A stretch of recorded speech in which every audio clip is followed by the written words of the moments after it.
You ever hear a comment with which you strongly disagree? You want to protest, but you don't. You don't because who are you and who would listen? Yeah, me too. But no more. I want you to take a little journey with me.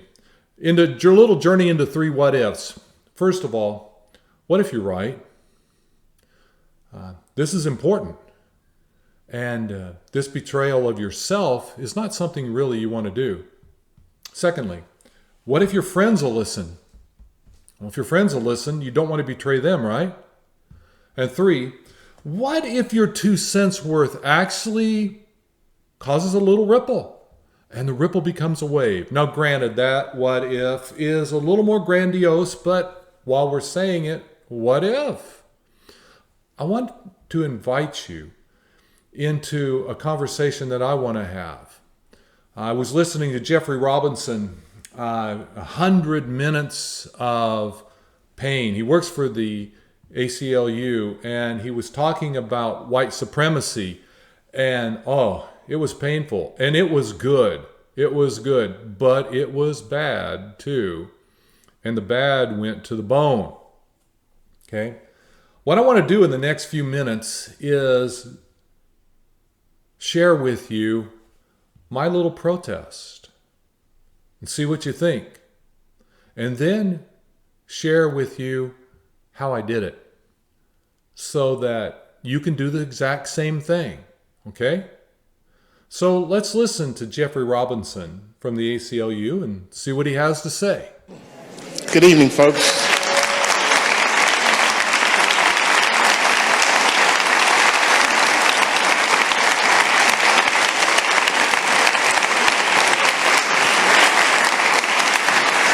It is an incredible privilege to be here this evening to have a chat with you. Thank you so much for being here. I have been a criminal defense lawyer almost my entire career, and the best movie ever made about a criminal defense lawyer is Anatomy of a Murder. Jimmy Stewart has a great line in that movie that I learned and has been with me as I've been a criminal defense lawyer. And the line he has is, people aren't just one thing. A person can be a good father, a good brother, and also a bank robber. A person can be a good mother, a kind community member, and also a drug addict. And countries aren't just one thing. America is a great country. And America is a country that was founded on the premise of white supremacy and white superiority.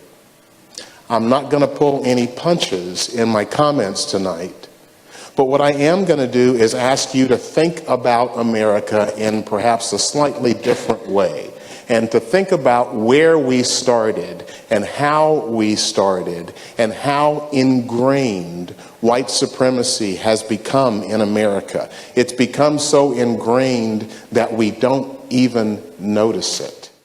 White supremacy is the subject.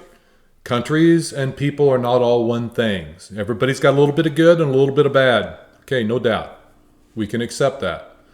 Now he's going to line out his premise that white supremacy is so ingrained and it's so part of our culture that we just don't see it. We just don't recognize it. So let's listen a little further.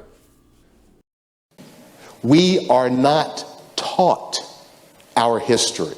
And that's one of the things that I think is so critical and important. And it's important because as we're trying to interpret what was going on and what our true history is, all we have to do is go and look. Our history is hidden, but it's hidden in plain sight. And all we have to do is be willing to wake up and smell the coffee. So let's talk about it. In 1619, there were 20 human beings that were brought to America as slaves. 20. And it all started from that. Because what people figured out very quickly is, if you have free labor, the profits that you can make go up exponentially. The first slave ship is built in Massachusetts, not in the South. So this whole thing about, well, it was the bad South and the good North when it came to slavery. No, no, no. America went in all hands on deck. And I'm asking you to look at these laws because these laws will help you understand what slavery was about. What we have here is we know the white slave owners will be raping the black women, but their kids are not going to be free. Let's make that clear right here and right now. We're going to steal their God from them, but even if they accept our God, they're still slaves. When you look at that one, and I think about policing in America today, it sends chills up and down my spine. And look at what you can get executed for. Growing your own food, learning to read, and assembling in groups. Did you catch the premise? America was framed by one event that happened in 1619, and that one event was about 20 slaves.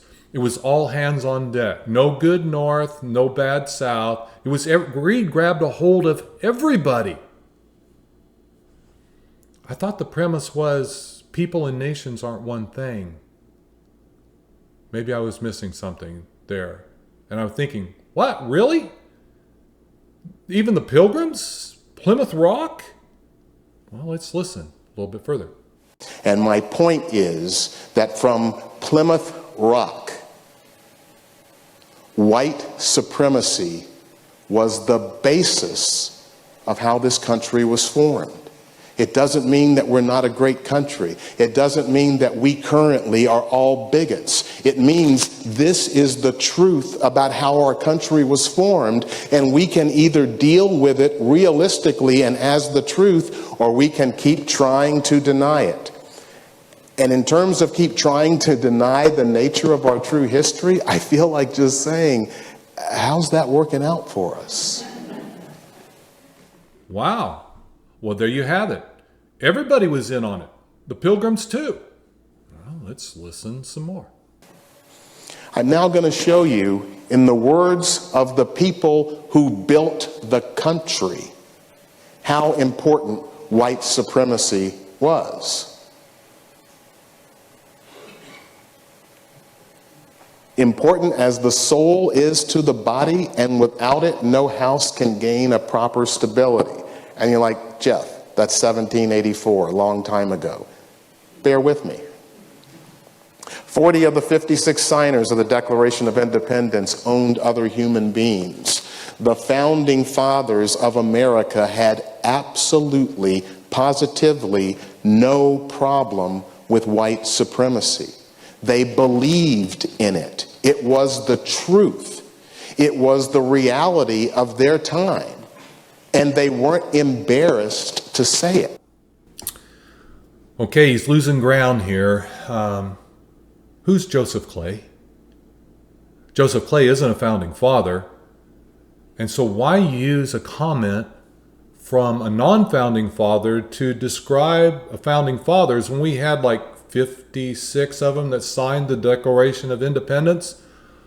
Wasn't there one of them he could have quoted? You know, something they said that they weren't embarrassed to say? His argument is losing ground pretty severely, but it's going to get worse because this bucket that has a hole in it, the bottom of it's going to fall out. Let's listen further. If you read that quote from Abraham Lincoln, I was raised to understand that Abraham Lincoln was my savior. I was taught that Abraham Lincoln freed the slaves because he knew that slavery was an abomination. Abraham Lincoln said on many occasions, if I could preserve the Union and keep slavery, I'd do it. If getting rid of slavery is what it takes to preserve the Union, I'll do that too. What his goal was to preserve the Union. You know, Jeffrey was absolutely right about Abraham Lincoln, and I didn't know this, so I am extremely grateful to understand that Abraham Lincoln lacked the political will to be able to do what he needed to do to end slavery. In fact, I don't think Jeffrey was quite strong enough. I want to read you a quote from Abraham Lincoln and what he had to say to kind of really flesh this out. Okay? Abraham Lincoln said, "I would save the Union. If there be those who would not save the Union unless they could at the same time save slavery, I do not agree with them. If there be those who would not save the Union unless they could destroy slavery, I do not agree with them. My paramount object in this struggle is to save the Union, and it is not either to save or to destroy slavery. If I could save the Union without freeing any slave, I would do it. If I could save it by freeing all the slaves, I would do it. And if I could save it by freeing some and leaving others alone, I would do that. What I do about slavery and the colored race, I do because I believe it will save the Union. And what I forbear because I do not believe it would help to save the Union." It's obvious. He didn't have the political will to pull the trigger on this, to end slavery. So why did this country end slavery then? Where did the political will come from? There had to have been a majority of Americans who were willing to die to see slavery end. And how is that racist? I mean, think about this. This defies self-interest. People always vote according to self-interest. There were a majority of people who were willing to go against their self-interest to the point of dying on a battlefield to fight a group of people who it was in their self-interest to keep slavery, to keep products cheap, and to keep their wealth to themselves, which, by the way, they lost in that war. Crazy, isn't it? And then think about all the people that died in the Civil War. I mean, think about the wars we've been in. World War I, World War II, Korea, Vietnam, the Revolutionary War, 1812, the Spanish-American War, the Mexican-American War, Iraq, Afghanistan. You throw them all in there, okay? There were almost as many people who died in the Civil War than all the rest of our wars put together. And at a time when our nation was 1/10 the size it is now. Maybe Jeffrey Robinson was right. Maybe nations aren't just one thing. You know, there is another side to this story. There is another side, and it's not being told either, but then that's the subject for another video. So, what do you think? What do you think? You think it's worth my time to put this together? Do you think it's worth your time to speak up to as well? See, the key thing here is what I did was you can't be defensive. You've got to hear people out. It's so easy to be defensive, and when you become defensive, you can become reactive, and when you become reactive, your brain shuts down. You don't think anymore. And that's one of the things that's paralyzing free speech, is because we're worried about people reacting and not thinking. And free speech isn't about non-thinking. Free speech is about thinking. And so we listen. We listen.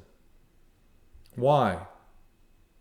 Because give a guy enough words, he'll bury himself with it. I mean, words are what we hang ourselves with. Just let people talk and listen.